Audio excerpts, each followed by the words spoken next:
Today I'm going to show you how to use the inventory tool in CollectiveAccess. There are 3 different ways to create an inventory. Your inventory can be created at random or it can be customized. To create a randomized inventory, go to Manage, Inventories.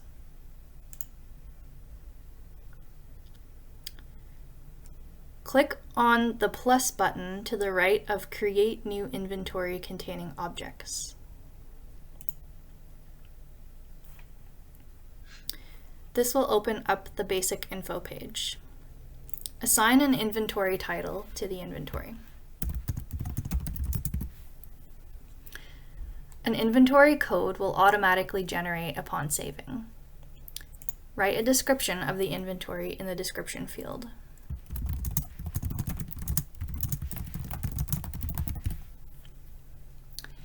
If you would like other database users to be able to view and edit the inventory you're creating, assign group access. Click Add Group Access. Type Inventory into the group field, then select it from the drop-down menu. Select Can Edit from the drop-down menu on the right. If you would like to assign a date range to this permission, type a date into the date block. Leaving this blank will allow for unlimited access. In order for other users to view inventories they did not create themselves, their accounts must be assigned to the inventory group by Ansem staff. Please contact Ansem with the names of the users you'd like to be able to use inventories. Once you've completed all of these fields, click Save. To add objects to the inventory, click the crossing arrows icon in the inspector window on the left-hand side of the page. The Add Random to Inventory pop-up window will appear. The default number of objects that will appear in the inventory is 100. You can change this by erasing 100 and typing in the desired number of objects to inventory. We recommend using only a maximum of a couple hundred objects, as the inventory is designed to work for small numbers of objects at a time. Click the plus Add button.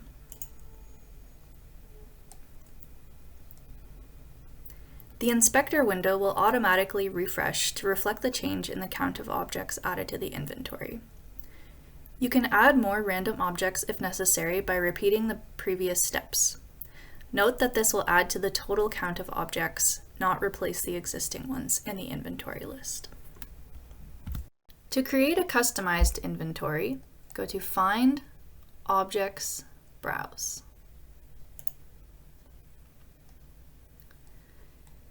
Browse the filters to select which objects you want to include in your inventory. There are many options, and this is highly customizable. For example, if you want to create an inventory for a specific location in the museum, use the Storage Locations filter. Browse the hierarchy until you find the location you'd like to inventory. Then, select that location.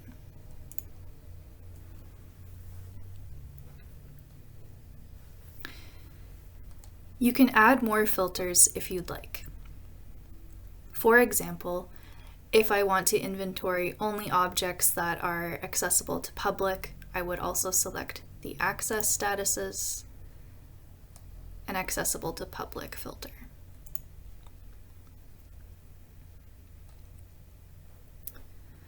Once the desired filters are selected, click the Inventory button in the top left of the screen. From the Add to Inventory options, select either Add All, Add Checked, or Add Random from the drop-down menu. This may depend on the number of objects in your search results. If there are hundreds or thousands of objects, you may want to select a smaller number to add to the inventory. For example, I currently have 502 objects in my results. I'm going to select Add Random. Then I'm going to limit my inventory results to 100 of those objects.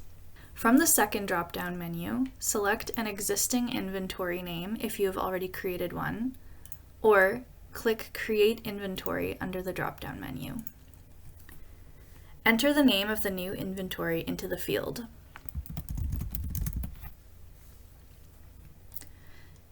Keep the Exclude Inventoried option checked to exclude objects that have been recently inventoried, which means within the past 2 years. Click Save.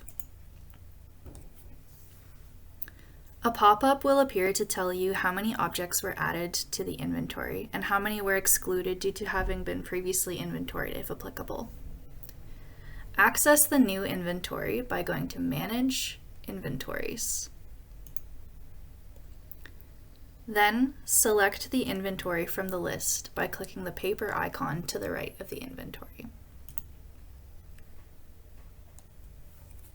The third way of creating an inventory is directly from an object record.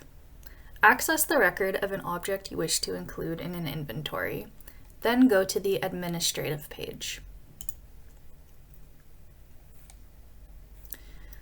Scroll down to the Inventory History field.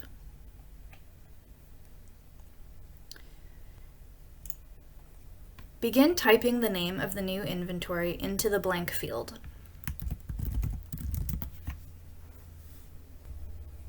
Click Create from the drop-down menu that appears.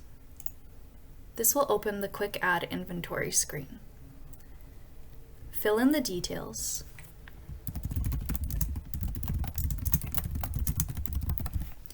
Then click the plus Add Inventory button at the top of the page. Click Save on the record. Scroll down again to the Inventory History field. From here, you can access this new inventory by clicking on the link to Inventory.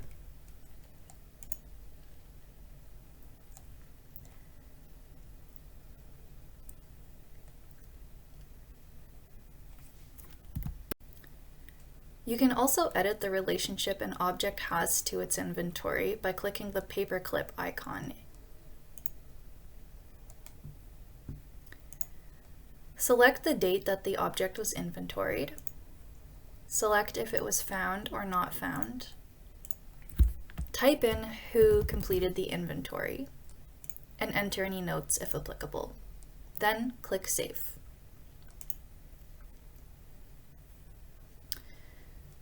Click Save on the object record.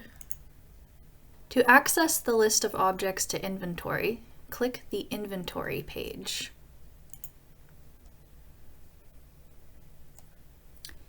Use the Sort drop-down menu to sort the list by accession number, title, or date.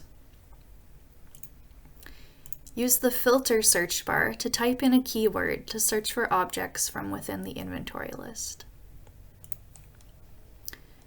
You can also add more specific objects to this list through this Add to Inventory bar. Type in the accession number of the object you wish to add. Then select it from the drop-down menu.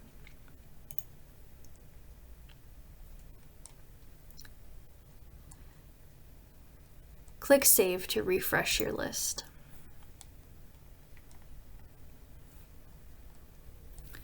From here, you can carry your laptop or other mobile device through the museum as you try to locate the objects in the list. Click the question mark button beside an object to open its inventory options. Select if the object was found or not found from the drop-down menu. In the Date field, click the date that the object was inventoried. Enter the name of the person who conducted the search for the object in the Inventoried By field. Select their name from the drop-down menu. If no name appears, click Create and fill in the Quick Add Entity screen to create a new entity record for that person. Enter any additional important or useful information in the Notes field. Then click Done. After making any changes to an object's inventory information, an Unsaved Changes alert will appear in the top right of the inventory list. This is to remind you to save the page before you leave. The list number will also highlight in red to show you which records have unsaved changes. The header in the Inventory Contents field will also update once objects have been inventoried so that the number of found and not checked objects will reflect changes made. Click on any of these terms to filter the content list to show you a selection of objects.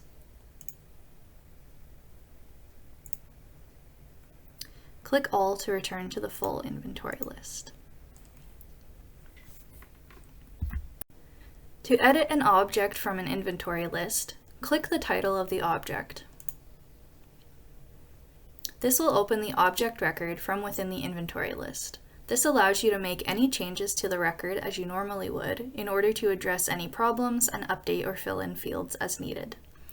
Once changes have been made, you can either click Save to save your changes and stay on the object record, or click Save and Return to save your changes and return to the main inventory list. When you return to the inventory list, your last position in the list will be automatically saved, so you will not have to scroll back to where you last left off. You also have the option of going directly to the next object record in the inventory list by clicking the arrows in the Results section.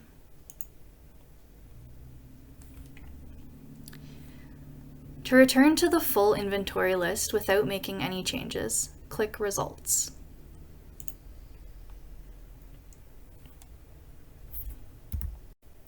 To view or print a PDF report of the inventory, click the PDF button in the top right corner of Inventory Contents. Select the type of display you want the object list to appear as from the Download drop-down menu. Select either PDF or PDF Checklist in the Format drop-down menu. Check or uncheck the boxes of any additional options you'd like to appear in your report. Click Download. To remove an object from an inventory list, click the X beside the object in the list. Then click Save to update your list.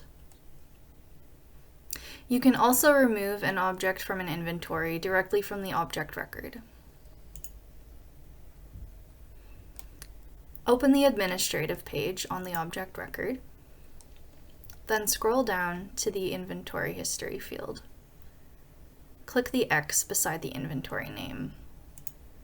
Then click Save.